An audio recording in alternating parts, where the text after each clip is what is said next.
समंदों के बीच जो समस्याएं होती है वो सूखे पत्तों की तरह होती है। फूंक मारने से कई बार वो हट जाती है। बस वही करने आई हूँ। अच्छा, फिर हम भी फूंक मारकर तुझे इसी घर के किसी कोने में तिरस्कृत, बहिष्कृत कर देंगे। और भीम जैसे समाज में सबसे अलग रहने के लिए श्रापित है ना, वैसे ही तुझे इस घर में सबसे अलग रहना होगा। फिर लगेगा ना कि भाई बहन दोनों एक जैसे हैं। सुना ना, तू इस घर में हम सबसे अलग रहेगी। और दूसरी बात, हमने तुझे रहने के लिए छत दी है, रिश्ते का नाम दिया है, तो इन सब के बदले तुझे घर का सारा काम करना होगा, ठीक है? समझी? अब जा, वो भीम का पुतला उठा और घर का कोई एक कोना चुन ले और जाकर बैठ जा। तब तक हम ये चाय खत्म करते हैं। लीजिए चाय लीजिए। सोचिए, ऐसी कड़कती ठंड में सारी रात रोती रही वो, पटस से मस नहीं हुई। कोई बात नहीं, आज जब सारा दिन भूखे रहेगी ना, तब समझ में आएगा उसे। समझाइए समझाइए, जरूरी है भीम जैसे लोगों को और आपकी बहू को समझाना जरूरी है, अच्छे से समझाना जरूरी है। भीमरा, ऐसे बड़े अजीब आदमी हो तुम। कल तो बड़ी नौटंकी करते रहे, बहन है मेरी, बहन है। राज, जब सेठ जी से मैं तुम्हारे सामने तुम्हारी बहन वो श्यामला की पूरी कहानी बता रहा हूं कि पूरी रात से भूखी है वो, तुम्हें कुछ फर्क ही नहीं पड़ रहा है?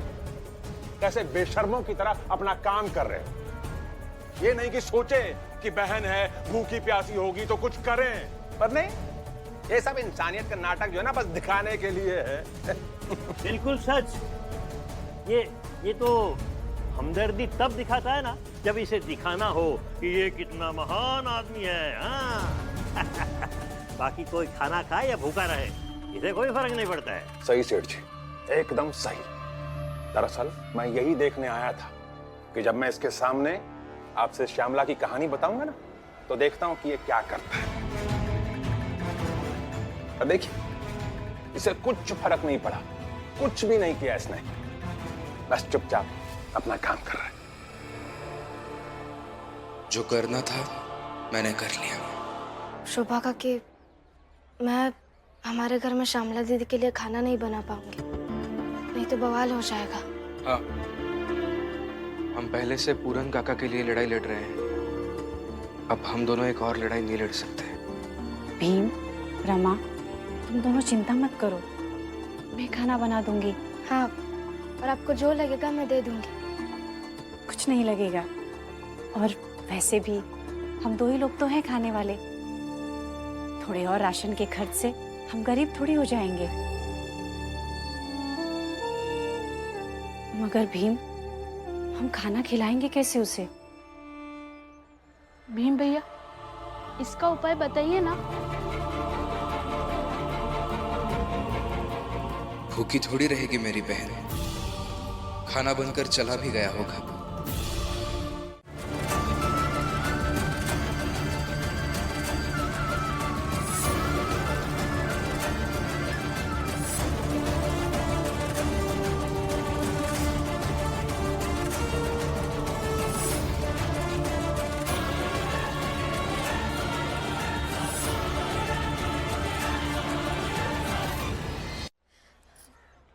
बस शोभा काकी, पेट भर गया। अरे नहीं नहीं, अभी कहाँ, अब देखो थोड़ा ही तो बचा है, खा लो। नहीं, बस। छोड़ना नहीं चाहिए। भीम भैया कहते हैं कि कोई अगर खाना लेकर आए तो सारा खा लेना चाहिए, और वैसे भी आपको ज्यादा खाने की जरूरत है, ताकतवर रहेंगी तभी तो लड़ पाएंगी उनसे। शोभा काकी, आप खिलाइए, अब तो मैं पूरा खाऊंगी। जो भी खाना खिला रहा है ना उस श्यामला को, आज बस दिख भर जाए, उसे पकड़कर वहीं मार डालेंगे जान से, ताकि सबको समझ में तो आए कि हमारे घर में घुसने का क्या नतीजा होता है। श्यामला, तुम चिंता मत करो। सिर्फ भीम ही नहीं, बल्कि मैं जब तक हूँ तुम्हें खाने पीने की कोई दिक्कत नहीं होगी। नाम बता दे बस, नहीं तो सर फोड़ दूंगा तेरा। फिर मर भी जाएगी तो अस्पताल लेकर नहीं जाऊंगा और ना ही किसी को लेकर जाने दूंगा। बातें मत कीजिए, उठाइए लाठी और सर फोड़ दीजिए, क्योंकि मैं तो बताने से रही। श्यामला, आखिरी बार पूछ रहा हूँ, कौन आया था तुझे खाना खिलाने? मेरा हर बार यही जवाब रहेगा। अच्छा, तो तू ऐसी नहीं मानेगी। फिर ये ले, छोड़ो। लगाइए ताकत। मेरा भीम भाव ऐसी लाशों का वजन कई सालों से झेल रहा है। लड़ रहे हैं ना वो, मैं भी लड़ूंगी। उनकी बहन हूं, कुछ दिन ही सही, मगर लड़ूंगी जरूर। छोड़।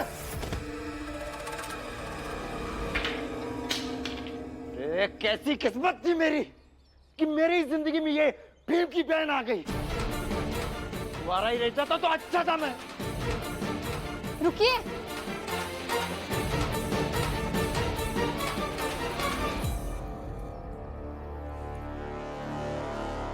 ये तो बता के जाइए कि मैं यहाँ खाना बनाकर खा सकती हूँ या फैसला है यही, खाना बना और खा। लेकिन वो छोटे लोग तुझे आकर खाना नहीं खिलाएंगे, मतलब नहीं खिलाएंगे।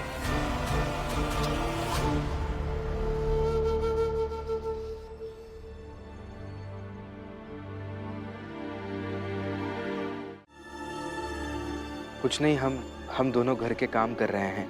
काम?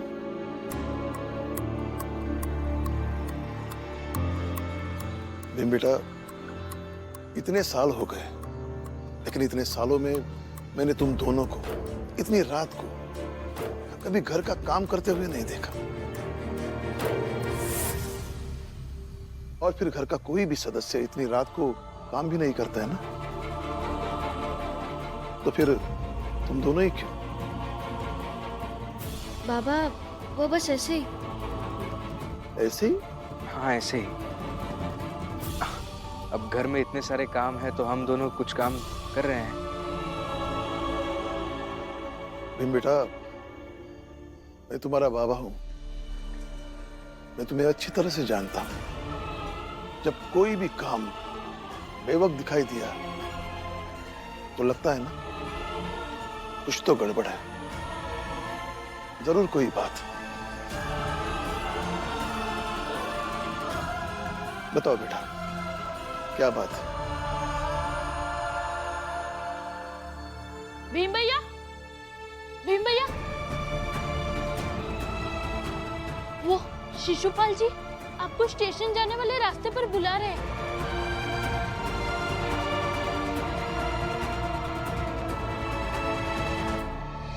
इतनी रात को? जाकर तो देखना होगा क्या बात है। चलो। और बाबा, आप घर के कामों को लेकर परेशान हो रहे थे। यहाँ हमारे पास कभी भी कोई भी काम बेवक्त आ सकता है।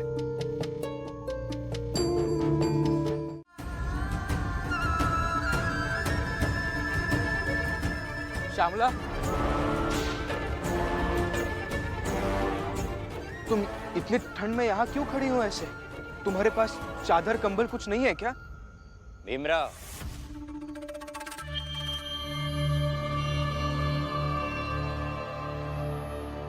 तो अपनी चादर उतार कर दे दे और ठंड में रहे तू तो श्यामला रहेगी अच्छे से, नहीं तो ऐसी ही ठंड में कांपती रहेगी। अच्छा, मतलब ये सब आपने जानबूझकर किया है। शिशुपाल जी, मेरी बहन के लिए एक बार नहीं, 1000 बार भी अगर मुझे कंबल उतारकर खुद ठंड में रहना पड़े तो मैं रह लूंगा। नहीं भीम भाऊ, मुझे नहीं चाहिए भीम भाऊ। ये लो श्यामला।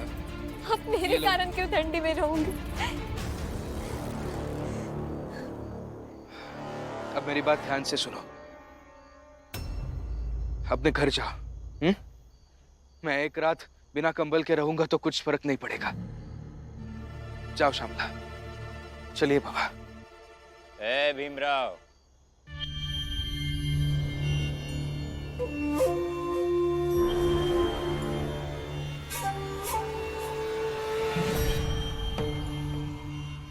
घर जाकर कंबल ओढ़कर सो मत जाना। अब कंबल दिया है तूने तो रात भर ठंड में रहना। इससे क्या होगा? और आप ये जानबूझकर क्यों कर रहे हैं? अरे बदले में कह रहा हूं ना कि अगर भीम आज की पूरी रात ठंड में बाहर रहेगा तो फिर मैं कल से किसी भी रात श्यामला को ठंड में नहीं छोड़ूंगा और ना ही उसकी चादर खींचूंगा। अरे सौदा है कि बहन हर रात आराम से रहे, इसके लिए एक रात पीड़ा उठाओ।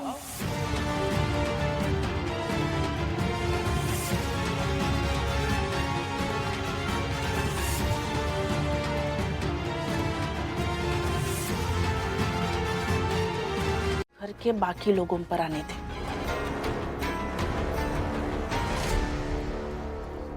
मैं कुछ समझी नहीं। यही रुक, बाला को बुला कर लाती हूँ। फिर होगा तमाशा। यही होगा और भयंकर तमाशा होगा। रुक।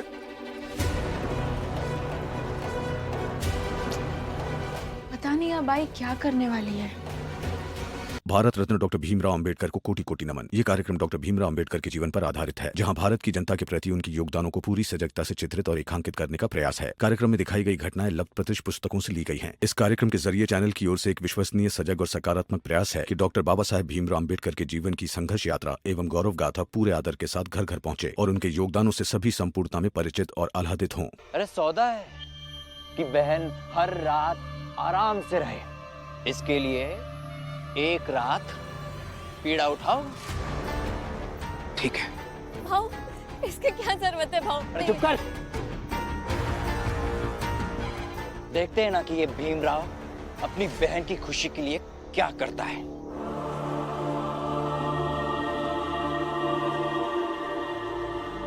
चल। श्यामला।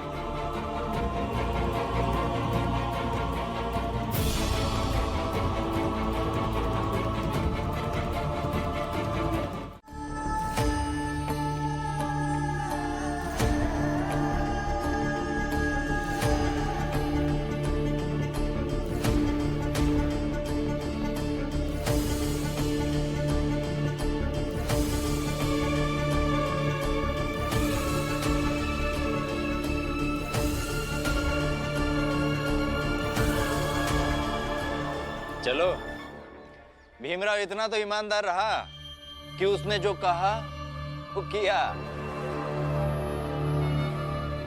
अब करने की बारी आपकी है।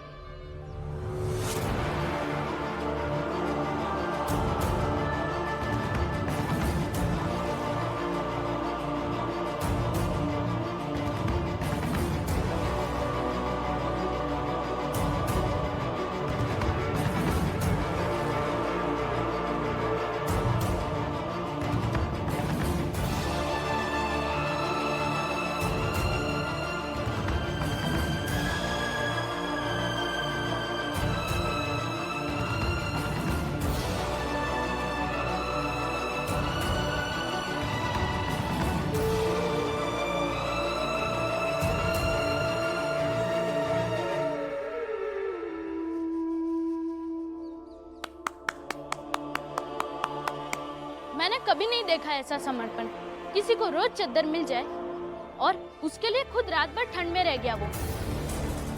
लेकिन पूरी तरह से विश्वास भी तो नहीं है ना कि शिशुपाल जी ने जो कहा है उस पर वो कायम रहेंगे।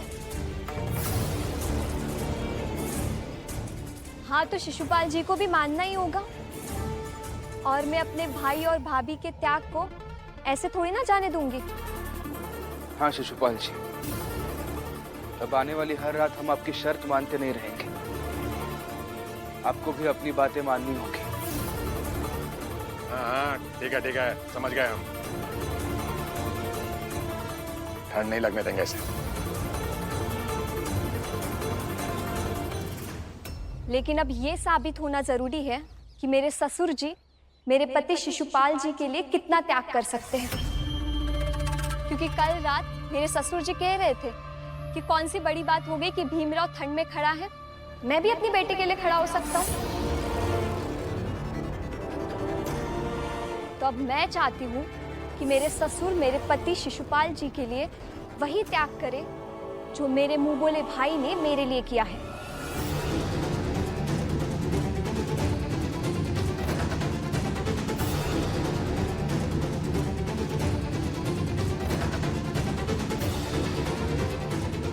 ये क्या पागलपन है?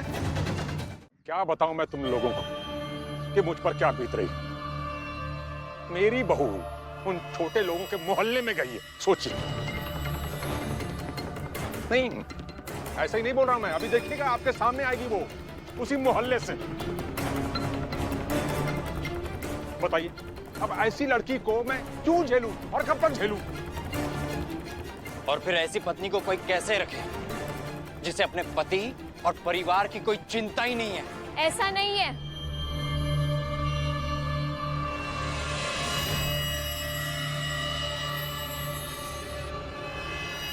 बिल्कुल चिंता है। चुप कर। अरे अगर हमारी चिंता होती ना तो उन छोटे लोगों के मोहल्ले में कभी नहीं जाती। वहां गई इस बात को छोड़िए, लेकिन वापस आते समय देखिए मैं किसे अपने साथ लाई हूं। आ जाइए।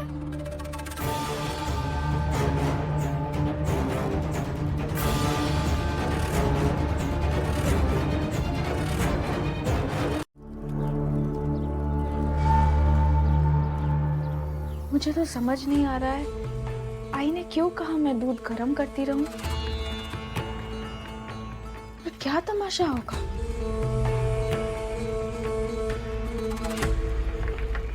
करुणा, करुणा, कब से दूध ही गर्म कर रही है? सब लोग चाय के लिए इंतजार कर रहे हैं। जल्दी से एक गिलास दूध और चाय लेकर बाहर आ जा।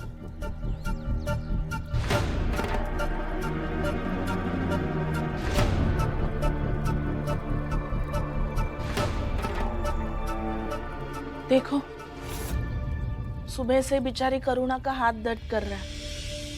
वो दीदी ने घरेलू दवा बताई थी, फिर काम नहीं किया दवा ने कुछ। अगर बाहर जाओगे तो करुणा के लिए दवा लेते आना।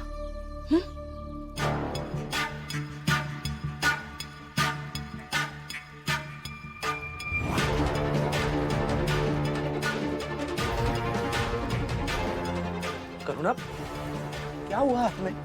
लाओ दिखाओ मुझे।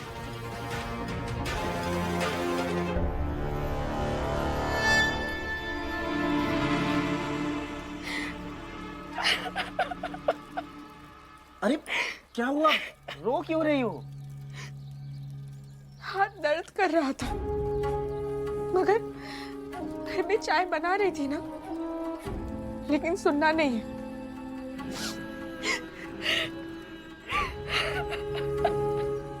अब मुझे इसके लिए भी सुनाया जाएगा कि कितनी देर तक दूध गर्म करूं ना करूं, क्या करूं मैं? और बाला, दिक्कत ये है ना कि हम अगर बाहर जाकर कुछ भी कहेंगे तो सब हमसे लड़ने लगेंगे। वो हम भीम के पक्ष में नहीं है ना, तो हम जो भी कहते हैं सब गलत ही होता है।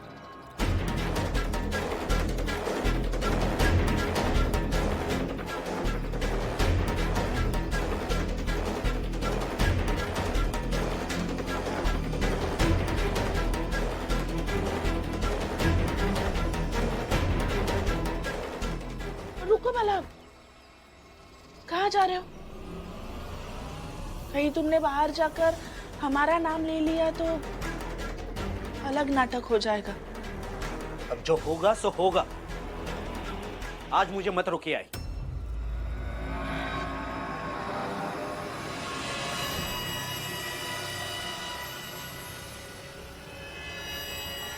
चल अभी बाहर, ये चाय रमा कर बनाएगी। ये भीम है ना, ये बहुत अजीब है, बहुत दुख, तकलीफ, अपमान झेल रहा है। जब आपके लिए इसने लड़ना शुरू किया ना, तब आप इसके लिए कोई नहीं थे, मगर अब आप इसके लिए इतने हो गए हो कि ये किसी से भी लड़कर आपको जाने नहीं देता। और किसी से भी क्या, वो आपसे भी लड़कर आपको रोक लेता, मगर वो बहुत मजबूर है अपने घर के मसले, अपने रोटी भाजी के हिसाब करने में। आपको रोकने का सोच कर भी आपको रोक नहीं पा रहा है।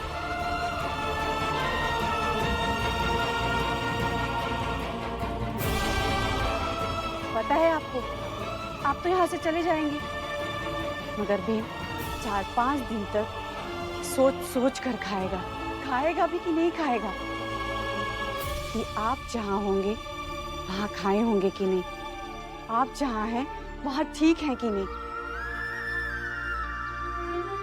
इसलिए आप यहाँ से मत जाइए, यहीं रहिए भीम के साथ, उसकी ताकत बनकर, उसकी हिम्मत बनकर। ये नायक है हमारा, हमारे नायक को ऐसे कमजोर मत होने दीजिए।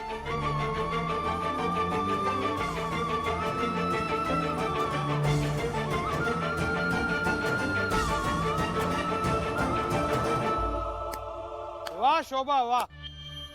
देखो भाइयों, देखो, जो औरत अपने पति को नहीं रोक पाई, वो आज एक गैर मर्द को रोक रही है।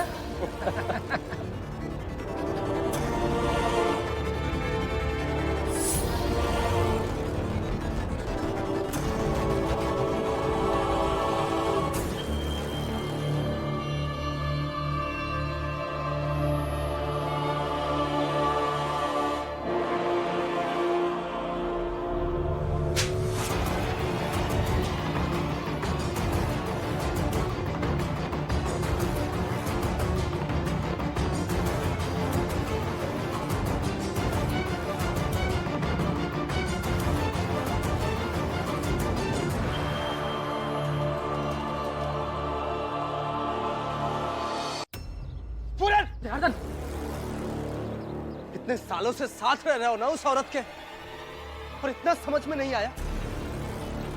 अरे क्या भरा है तुम लोगों के दिल और दिमाग में? एक संवेदनशील औरत के आत्मा को नहीं समझ सके तुम लोग।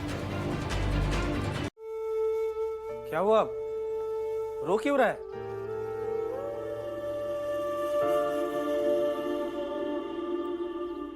बाला भैया, आप जब भी हम सबके खिलाफ बोलते हैं ना,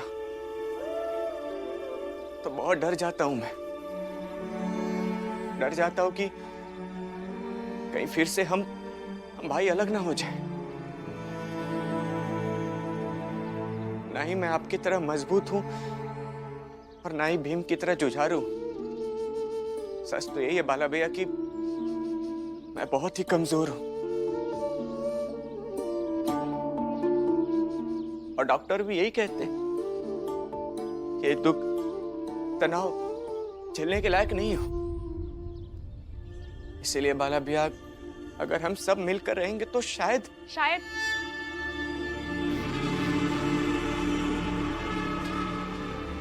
के आगे मैं बताती हूँ। मेरे पति यहाँ बस ये पूछने आए, काम ढूंढने चलोगे? ये जानते हुए भी कि तुम सब भीम रमा के पक्ष के हो, तो सीधे सीधे जवाब ना देकर इतना लंबा चौड़ा रोना। करुणा दीदी, अब आपका ज्यादा हो रहा है। तो भाई आपस में बातें कर रहे, अब वो आपस में सुख दुख बांट भी नहीं सकते, आपस में बात भी नहीं कर सकते। अरे कर सकते हैं ना बात, लेकिन मेरे पति तो बात सुन रहे हैं बस, बात तो आनंद भाव कर रहे हैं,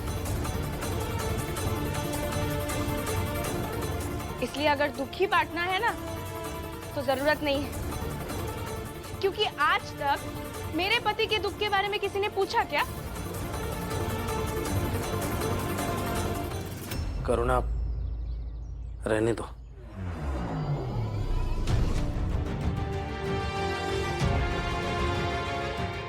देखिए, मैं समझ सकती हूँ आपको ये सब देखकर बुरा लग रहा होगा,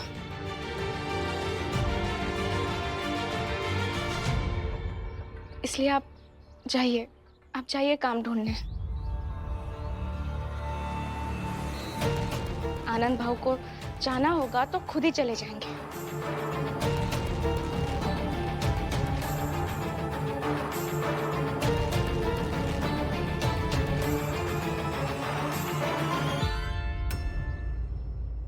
सुनिए, आप ही बाला भैया के पीछे जाइए। कम से कम बाला भैया को ऐसा ना लगे कि उन्होंने आपको काम पर आने के लिए कहा और यहाँ बस नाटक हुआ, जैसे आपने उनकी बात ही ना मानी हो। इसलिए आप जाइए। जीजाबाई का कोई फर्क नहीं पड़ता है, लेकिन अब तो बाला और करुणा भी पराये लगने लगे हैं।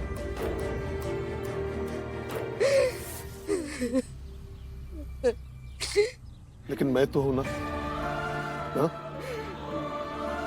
भीम है, रमा है, लक्ष्मी है, आनंद है, हम सब है ना तेरे साथ।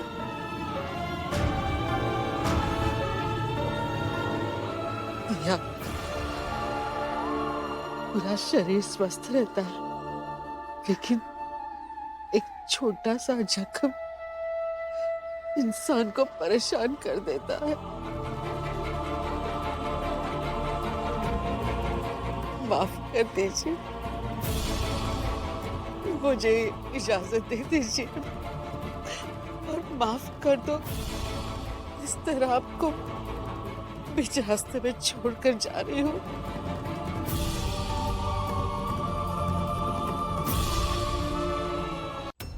रोज रोज इस तरह के भतीजे और बीवी के बीच के झगड़े नहीं देख सकती मैं। धीरे धीरे लगता है कि ये घर थोड़ा थोड़ा सा कमजोर हो रहा है। भैया, लगता है कि भयानक तूफान इस घर की तरफ आ रहा है। दम घुटने लगा है औरतों का। मुझे लगता है कि हम इतना बड़ा अखबार चलाते हैं तो इसके बारे में कुछ लिखे और अखबार में छापे। अपना काम करो, ज्ञान मत बांटो, पर समझाओ तो बिल्कुल नहीं। ठीक है, नहीं बांटता हूँ ज्ञान। बस एक ही बात कहना चाहता हूँ, मेरी बहन श्यामला आपकी ही जैसी है, उसका साथ दीजिए। कहा ना अपना काम करो, जाओ।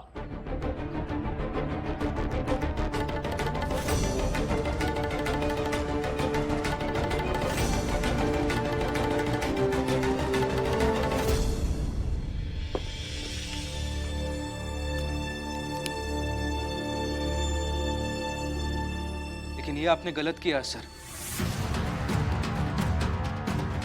मैं एक अखबार के ऑफिस में काम करता हूं और अखबार के ऑफिस में काम करने वाला व्यक्ति जब सवाल उठाता है तब उसे ऐसे चुप नहीं कराना।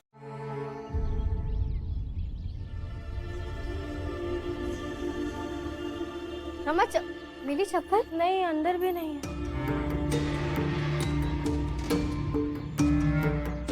रमा, क्या ढूंढ रही हो?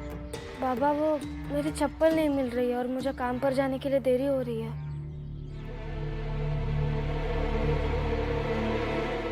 बुआ, आपने कहीं देखी क्या? नहीं बेटा, मैंने तो नहीं देखी। दीदी आई, आप दोनों तब से यही बैठी है, आपने कहीं देखी? नहीं, नहीं देखी। और मैं तो वैसे भी चाहती हूँ कि मैं तेरी कोई चीज ना ही देखूं तो अच्छा है, और तुझे भी ना देखूं तो और अच्छा है। जो पूछ रही है वो बताओ ना। बता दो दिया, कहा ना उसने नहीं देखी। मैं तो कहती हूँ सब मिलकर ढूंढते हैं, तब शायद मिल जाए। मुझे नहीं लगता ढूंढने की जरूरत है, क्योंकि अगर खोई हुई हो तो एक बार मिल भी जाए, मगर छुपा दी जाए तो कैसे मिलेगी?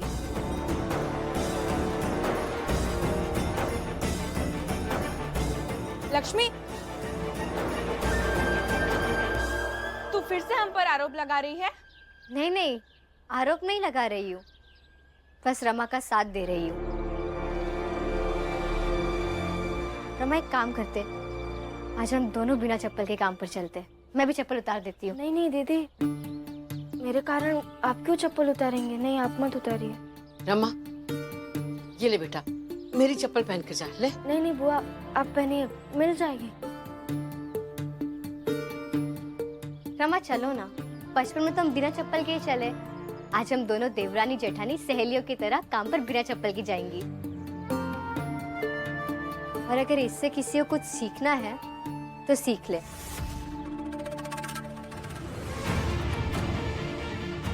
लो, उतार दी मैंने भी चप्पल। दीदी चल।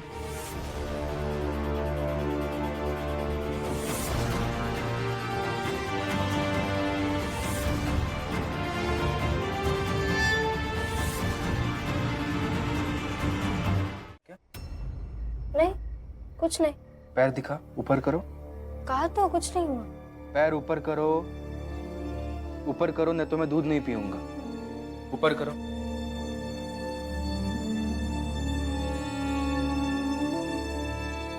ये कैसे हुआ ये सब? वो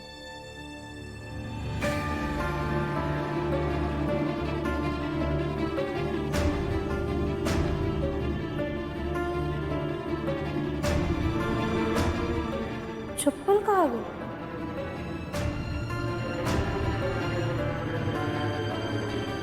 दीदी आई, आप दोनों तब से यही बैठी है, आपने कहीं देखी?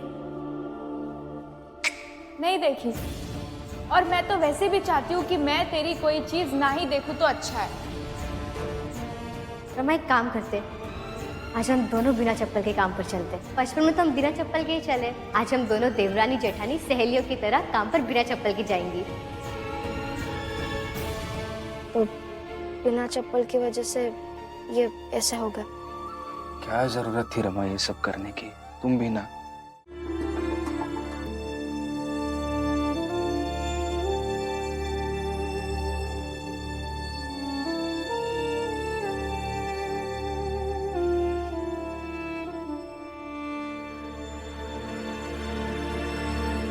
आपका ये हाथ दीजिए।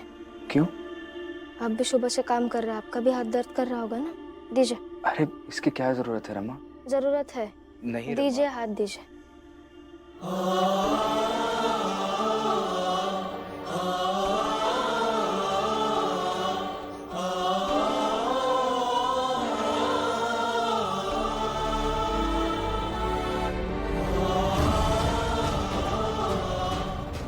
बस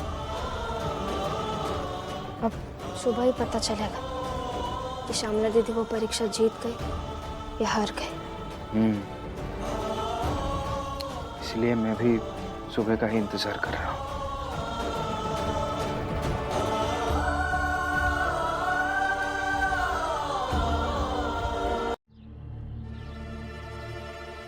चप्पल मिली क्या?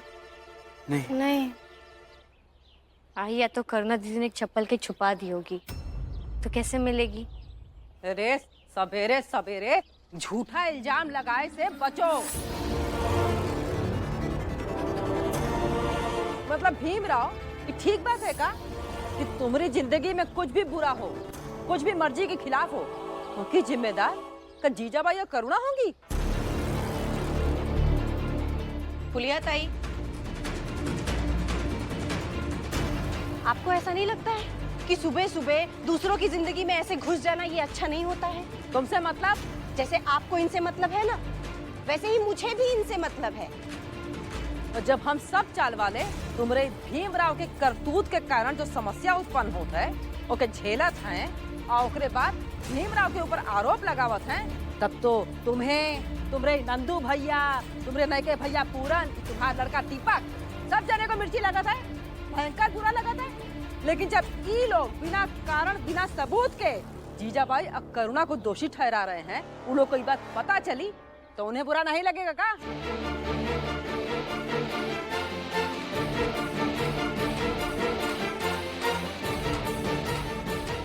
आ जाओ सब, चाय बन गई है। देखो देखो सब जने, बेचारी करुणा इतना ये सब लड़ाई झगड़ा, इस तमाशाबाजी के बावजूद तुम लोग को चाय पिए खातिर बुला रही है। और एक तरफ तुम सब जने हो जो के अपराधी बनाए पे तुले हुए हो। और अम्मा तुम तो बहुत उदार होए का नाटक करती हो। अपने पति के साथ ऐसी झूठी साजिश में शामिल होते हुए तुम्हें तनिको शर्म नहीं आई? बोलेगा कि बस कीजिए।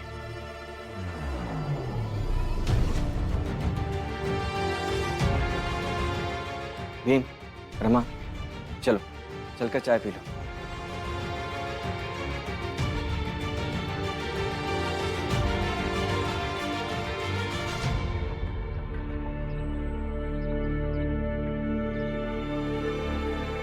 आई।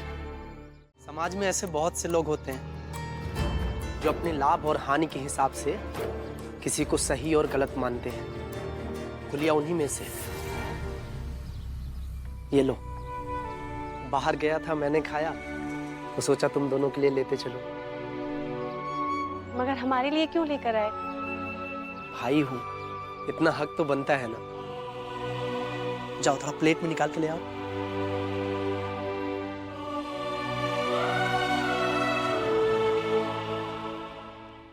पूरन काका, देखना जब फुलिया काकी को भीम भैया की जरूरत होगी ना, तो फिर से भीम भीम करने लगेंगी। और भीम भैया है ही ऐसे कि मदद भी कर देंगे। कई बार तो गुस्सा आता है कि भीम भैया का सब लोग इस्तेमाल कर लेते हैं और भीम भैया इस्तेमाल हो जाते हैं। और इस वजह से भीम भैया की कोई असल कीमत का अंदाजा नहीं लगा पाता है। अरे कीमत मत छोड़ो तुम। मैं हार गई। हार गए? मैंने ये हलवा बनाया था तो सोचा आपको देती चलो। और ये रास्ता भी सुनसान है, हमें कोई देखेगा भी नहीं। लीजिए लीजिए। तुमने कहा मैं हार गई, लेकिन तुम्हारी इस हार में मुझे संतोष क्यों नजर आ रहा है? ऐसे मुस्कुरा क्यों रही हो? पूरी बात बताओ।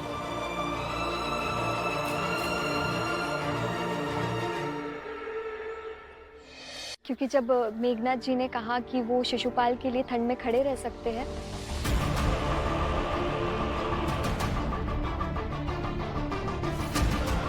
आपके लिए ये चादर लाई थी, मगर आप तो पहले से चादर ओढ़े। तेरे मन में यही चल रहा होगा कि ये सारी बातें जाके शिशुपाल को बता दूंगी। जा बता दे उसे, जा, और उसे जो समझना है ना समझे। पर मैं ऐसे ठंड में मरूंगा नहीं। बाबा, मैं उन्हें नहीं बताऊंगी कि आप चादर ओढ़े सोए हैं। बस विनती है आपसे कि सुबह उनके उठने से पहले आप ये चादर हटाकर फेंक दीजिएगा, क्योंकि उन्होंने अगर आपको ऐसे चादर ओढ़े हुए सोते देख लिया ना, तो एक बेटे का विश्वास टूट जाएगा। बधाई हो श्यामला। बहुत कम हार ऐसी होती है जो बधाई के लायक होती है, और तुम्हारी ये हार बधाई के लायक जरूर है। लड़ाई जारी रखो। बिल्कुल भीमबा, लड़ाई कमजोर पड़ने दे नहीं सकती। और हाँ, लौटते समय ये डिब्बा लौटा दीजिएगा, ताकि अगली बार आपके लिए और कुछ दे सकूं। हाँ ठीक है, चलती हूँ।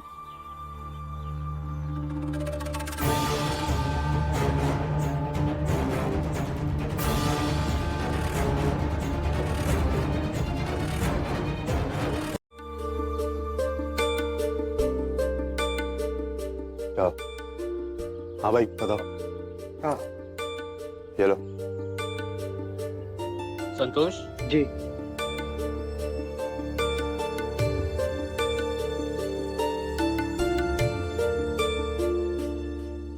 लक्ष्मी रमा, तुम लोग भी अपनी तनख्वाह ले लो। लक्ष्मी, तुम यहाँ मजदूर में सीनियर हो, इसलिए सबसे पहले तुम लो, और सबसे ज्यादा 1 रुपया तुम्हें देता हूँ।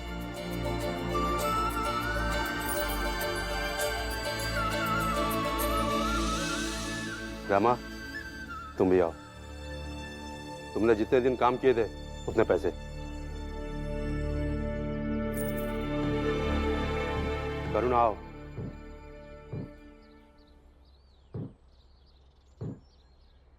करुणा, तुम्हें शर्म आती है या नहीं? हैं? तुम इन दोनों से बड़ी हो ना।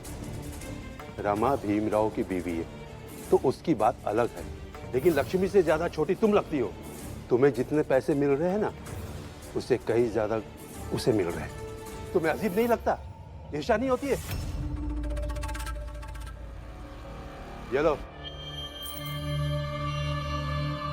जाओ काम पे लग जाओ। सब होती है साहब, इसलिए घर में इन्हें इनकी औकात में ही रखती हूँ। अब यहाँ मुझे आपने पदोन्नति नहीं दिया तो इसमें मेरी क्या गलती है? इन्हें पैसे मिले तो ये नाचे। साहिब मेरे भीमराव।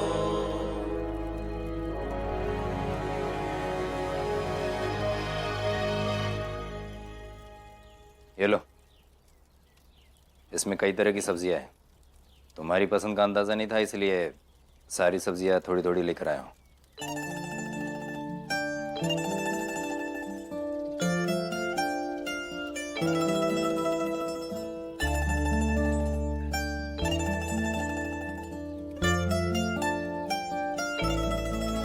ऐसे तुम्हें कौन सी सब्जी पसंद है? नहीं, बता दोगी तो आगे से ध्यान रखूंगा। पत्नी तो मानते नहीं हो, फिर पसंद की सब्जी जानकर क्या करोगे? ऐसे ही बता दो। क्यों बता नहीं सकती क्या?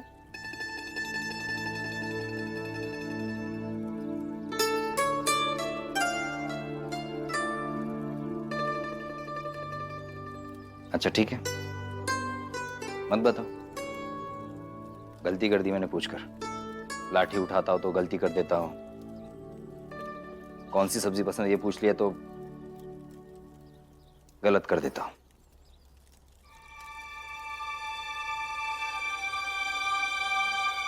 कारखाने में तुम दोनों चाहे जो कर लो रमा और लक्ष्मी, लेकिन यहाँ घर में मेरा ही राज चलेगा, क्योंकि यहाँ मैं बड़ी हूँ।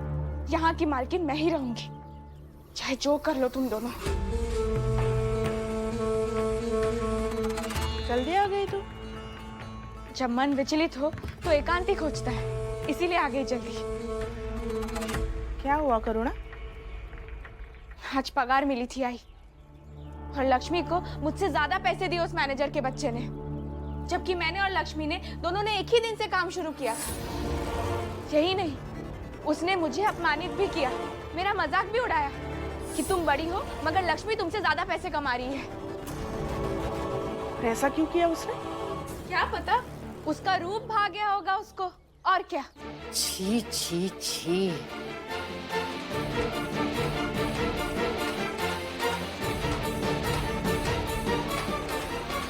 करुणा, शर्म आनी चाहिए तुझे इस तरह की बातें करते हुए। छोटी देवरानी बहन जैसी होती है।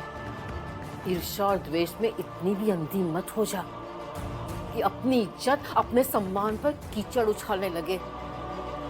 भूल मत कि जब तेरे में और लक्ष्मी में आत्मीयता थी, तुम दोनों एक दूसरे को एक बहन के जैसे प्यार करते थे। तब साथ में हंसते थे, काम पर जाते थे, रोते थे, एक दूसरे के सुख और दुख में साथ में खड़े रहते थे। अभी तेरी अक्कल पर ओले पड़े हैं, लेकिन क्या पता कल को तेरा दिमाग ठीक हो जाए, तुझे तेरी भूल पर पछतावा हो और वापस तुम दोनों आत्मीयता के साथ जुड़ जाओ, एक दूसरे को बहनों की तरह प्यार करने लगो। तब क्या मुंह दिखाएगी उसे? हाँ,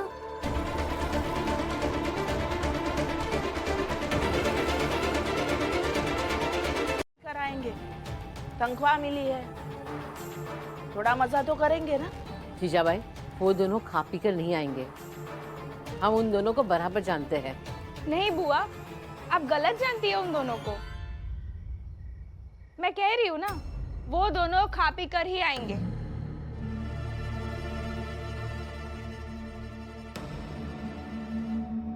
तो आ गए दोनों, अब उन्हीं से पूछ लेते हैं।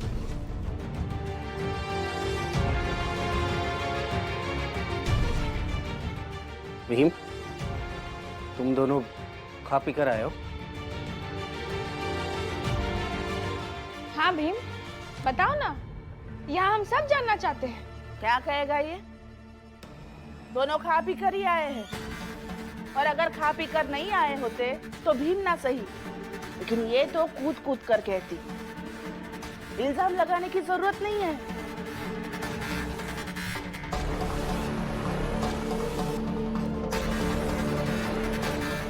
बहुत विश्वास था ना भीमरमा पर, खत्म हो गया विश्वास?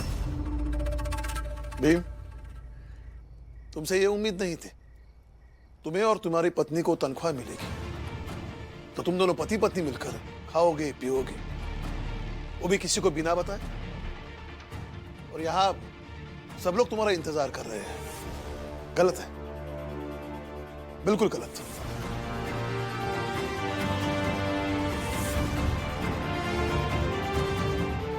रुकिए बाबा।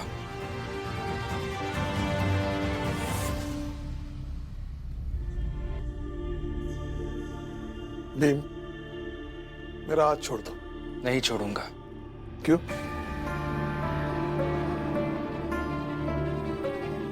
तुम अब सबसे माफी मांगोगे कि तुमसे और रमा से गलती हो गई।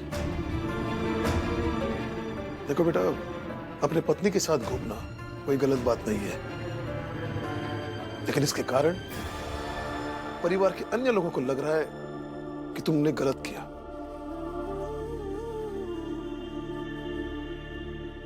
और अब मुझे भी लग रहा है कि ये गलत है।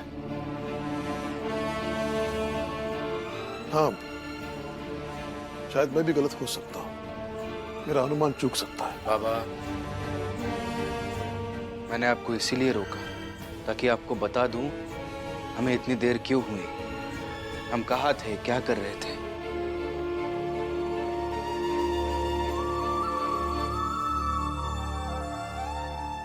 तो बता।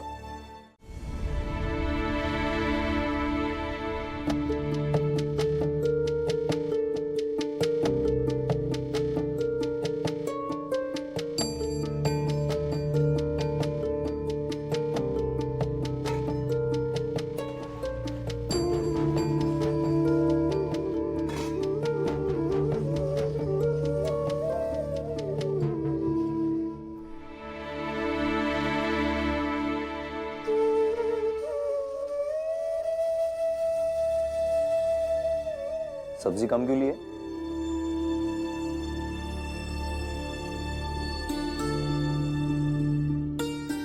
कम का है, इतनी बहुत है। कम है और ले लो। नहीं नहीं, बहुत है, हो जाएगा। रुको मैं देता हूँ। अरे नहीं नहीं, रुको।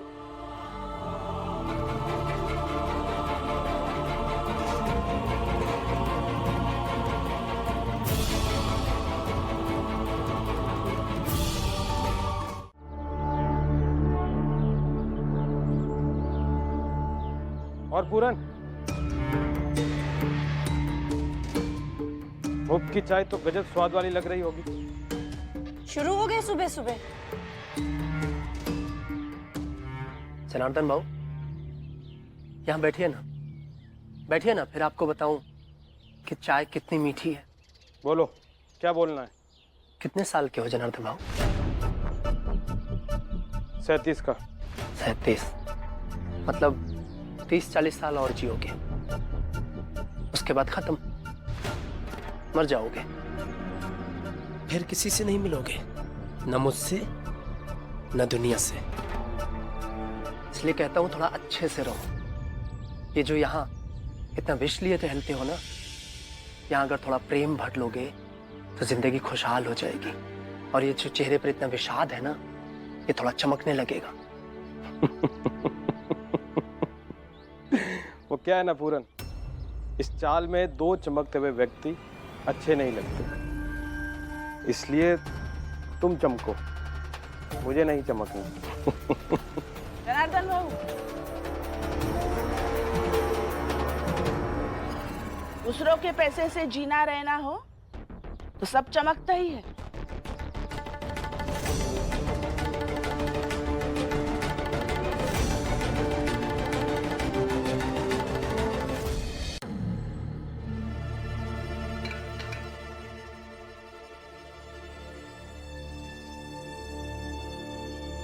वीजा भाई, भीम ने तुम्हें जो साड़ी दी थी वो क्यों नहीं पहनी? जाओ जाओ साड़ी बदल कर आओ। क्यों? मेरा मन नहीं चलता है हर जगह। भीम रमा ने तुम्हारे लिए इतने प्यार से साड़ी लाई थी, तुम्हें इतनी भी कदर नहीं कि तुम उस साड़ी को पहनो? अरे मुंह से धन्यवाद ना बोलो, लेकिन साड़ी पहनकर कम से कम धन्यवाद तो दिया करो।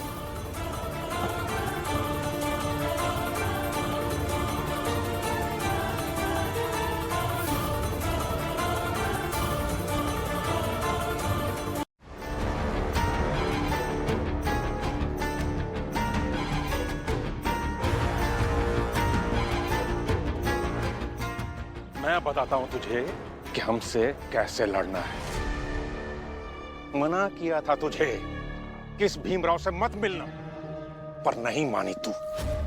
सही कहते हैं, लातों के भूत बातों से नहीं मानते।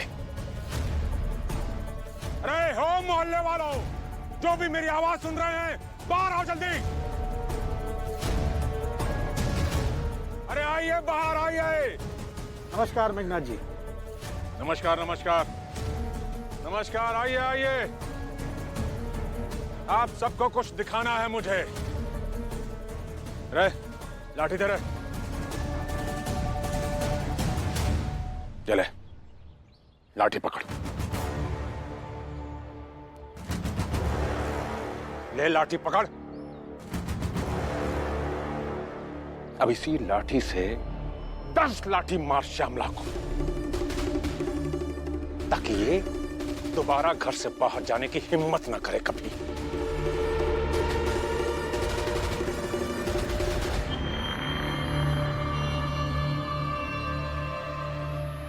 कैसी बातें कर रहे हैं आप मेघनाथ जी? एक बहन अपने भाई से मिलती है तो आप उसे लाठी से मार कैसे सकते हैं? ये मैं होने नहीं दूंगा। दिखाता हूं कैसे। अरे पकड़ो उसे। क्या कर रहे हैं? क्या कर रहे हैं? अरे छोड़िए मुझे। मेघनाथ जी, हम अपना शुद्धिकरण करवा लेंगे, आप श्यामला की शुद्धिकरण पहले करवाइए। कैसी बातें कर रहे हैं? छोड़ो मुझे। चल, सोच मत शिशुपाल, मैं कह रहा हूं लाठी उठा और मार उसे। जाओ जीजा भाई, साड़ी बदल कर आओ। अगर तुमने साड़ी नहीं बदली तो तुम्हारे सारे कपड़े जलाकर राख कर दूंगा, और पहनने के लिए सिर्फ वही साड़ी बचेगी। बाबा, ये क्या बोल रहे हैं? क्या पागलपन है? थोड़ा पागलपन जरूरी है, मुझे भी करने दो। और वैसे भी अपने घर में सब अपने अपने मर्जी के मालिक बन गए हैं। साड़ी तो बदलनी होगी।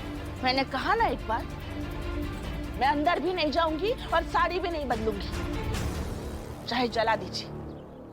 ठीक है, तो फिर सब जलाऊंगा, सब जलाऊंगा, देख लेना तुम भी।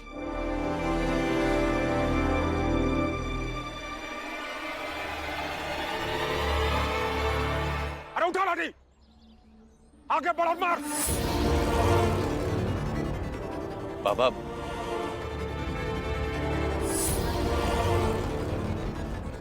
श्यामला,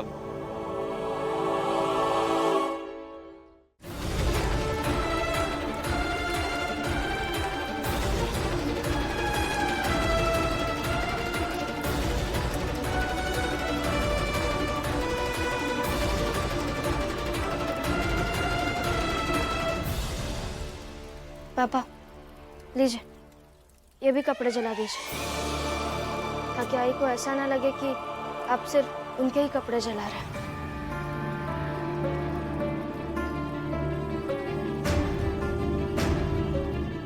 पापा, उन्होंने साड़ी दी है, लेकिन अगर किसी को नहीं पहननी है तो मत पहन। आप जबरदस्ती करेंगे क्या? ये तो गलत है ना।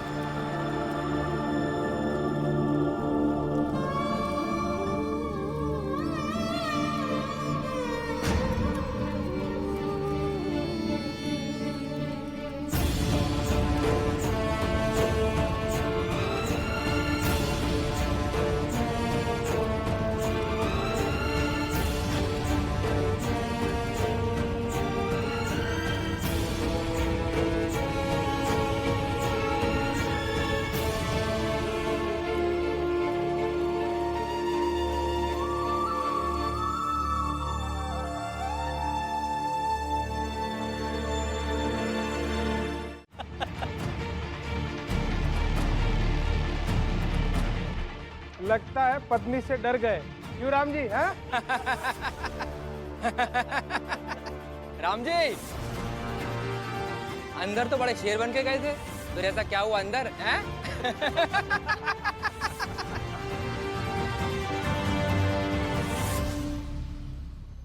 मनोहर, जनार्दन, शोकू, मेरी एक बहू है रमा नाम की। उसके सवालों का जवाब देना बहुत मुश्किल होता है, और जब वो मेरे सामने खड़ी रहती है और हर बार जो कहती है वो मुझे सही लगता है। इसका मतलब ये नहीं कि मैं किसी से डरता हूं।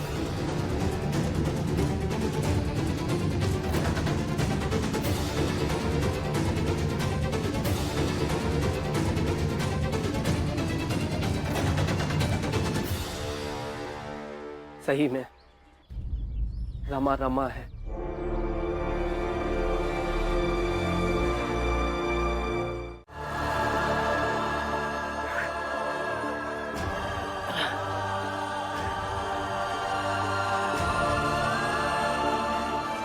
अच्छा हुआ बाबा,